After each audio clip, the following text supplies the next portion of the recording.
কবি অপূর্ব দত্তের লেখা কবিতা দুই বাংলা। আমাদের ছিল ধুলো কাদা মাখা একখানা ছোট গ্রাম। আমাদের ছিল কালবৈশাখী, আম, লিচু, কালোজাম। আমাদের ছিল একখানা নদী, তার পাশে স্কুল। বৈশাখী ছিল রবীন্দ্রনাথ, জ্যোৎস্নাতে নজরুল। রবীন্দ্রনাথ পৃথিবীর কবি, নেই তাতে সংশয়। নজরুল নিয়ে তবে কেন আজও এত বিভ্রম হয়? কেউ বলে তিনি এপারের কবি, ওপারের বলে কেউ। এপার ওপার তার কাছে এক, ফেরান না গাও কেউ। কেউ বলে তিনি বিদ্রোহী কবি, কেউ বলে কবি ধর্মের।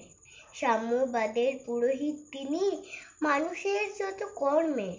পদ্মার বুকে ঢেউ যদি জাগে, গঙ্গায় লাগে দোলা। মন্দিরই বলো মসজিদই বলো, তার কাছে সবই খোলা। এপারেও তিনি, ওপারেও তিনি, মাঝখানে তার কাটা। একসাথে তাকে প্রণাম জানাতে বাড়িয়ে রয়েছে পাতা। বিভেদের গাছ কেউ যদি পোটে, টান মারো তার মূলে। বিভেদের গাছ কেউ যদি পোটে, টান মারো তার মূলে। দুই বাংলাকে এক করে দাও রবীন্দ্র নজরুলে। দুই বাংলাকে এক করে দাও রবীন্দ্র নজরুলে।